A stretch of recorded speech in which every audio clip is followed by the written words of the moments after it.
Hey Saberland, David Electrum Sabers here, and I just wanted to give you guys a quick overview on how to do a takedown and reassembly of an Electrum lightsaber from an older core like the Diadem 3, or if for those of you who have a starboard core, to one of our new chassis setups like the Profi chassis that I have here. The process is pretty straightforward. You don't need to do any soldering or anything like that. The only tools that you'll need are, of course, your Allen keys to loosen the set screw for the emitter section in here, and then just something to pop the switch with, which I'm using a X-Acto knife, and then, of course, whatever you're putting back in, like this.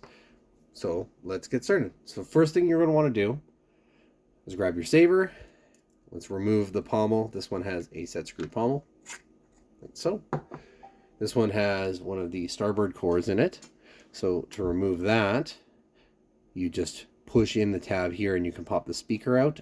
For Diadem 3s, they have 2 tabs. So you could just pop the speaker out like so.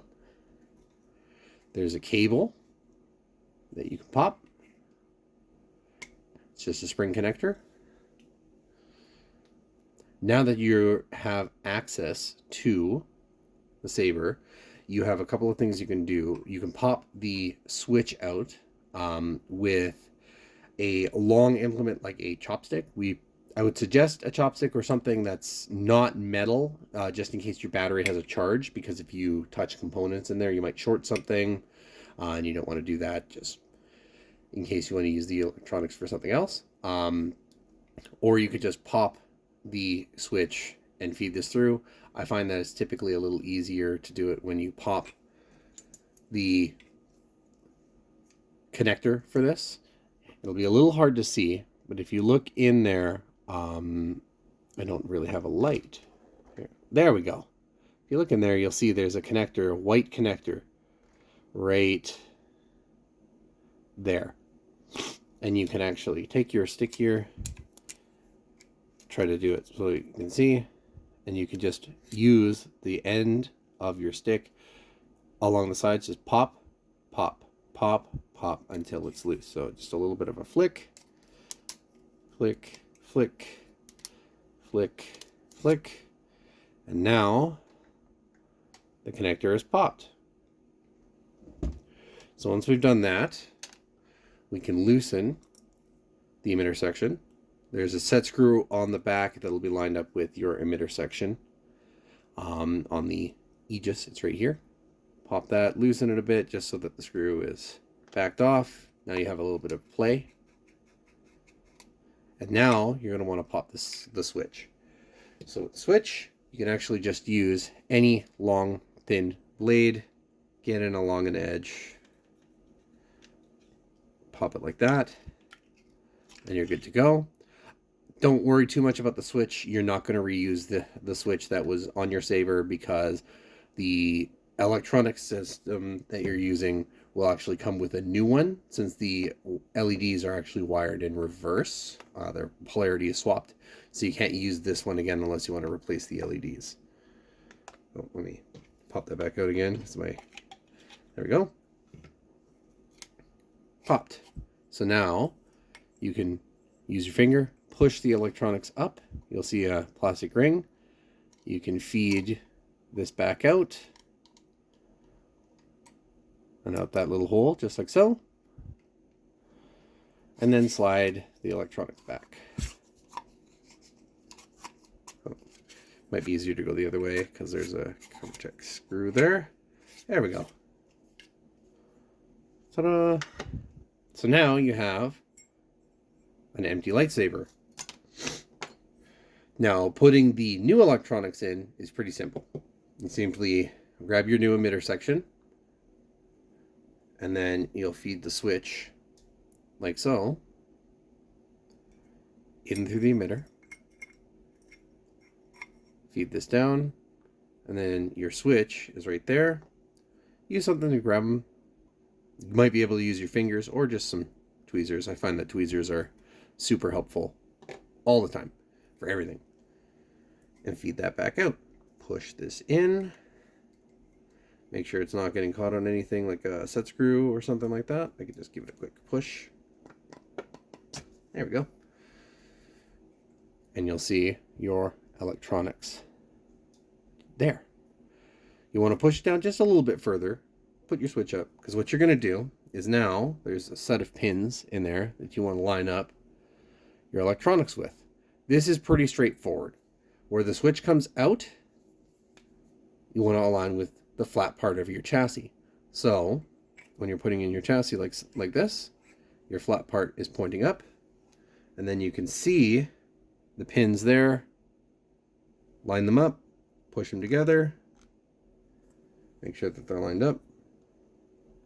A little tricky to see because I'm actually looking over top of you guys right now.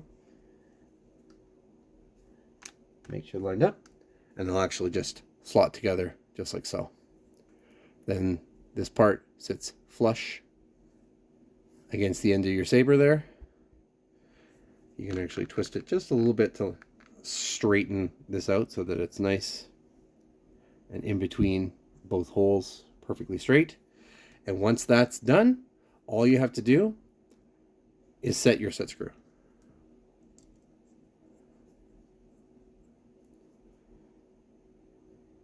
And now when you pull this chassis out, this isn't going to move at all, and it's always aligned so that when you pull it out, pop it back in, it's always going to hit those pins perfectly. For your switch plate, often your wiring will be a little extra just for the purposes of feeding out. If you're using a saber that has a lower mounted switch plate, this wire will be longer because it'll go all the way to the end. You're going to just, you have a lot of room in here. You can just poke the wires up into that section until you have shortened it to as much as you need. And now your switch plate is ready to be mounted. For mounting your switch plate, the best kind of adhesive that you can use is something that's going to isolate the switch plate from your metal hilt. For that, for at home use, I would suggest a silicone, kind of like this. Just your standard waterproof silicone. I tend to use, if I'm doing this at home, just a syringe like this. You can get them on Amazon for like a couple of cents. They're nothing.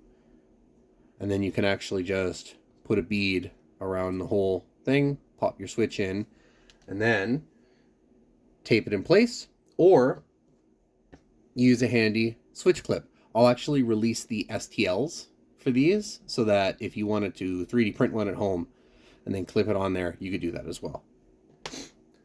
So you just take your syringe, put a little bit of silicone. Don't worry about being messy, because you'll clean it up afterwards. 1,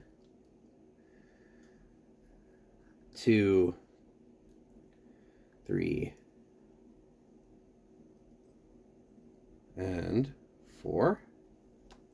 And simply drop your switch into place like that. Wipe off any excess, no big deal. And then simply clip or tape it in place.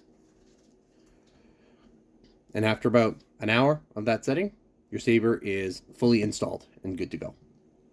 If you have any questions on how to do this or need a walkthrough, feel free to reach out to us at electrumsabers.com on our live chat. But that's the general way to install a lightsaber with the DIY kit. So thanks for watching, and may the Force be with you.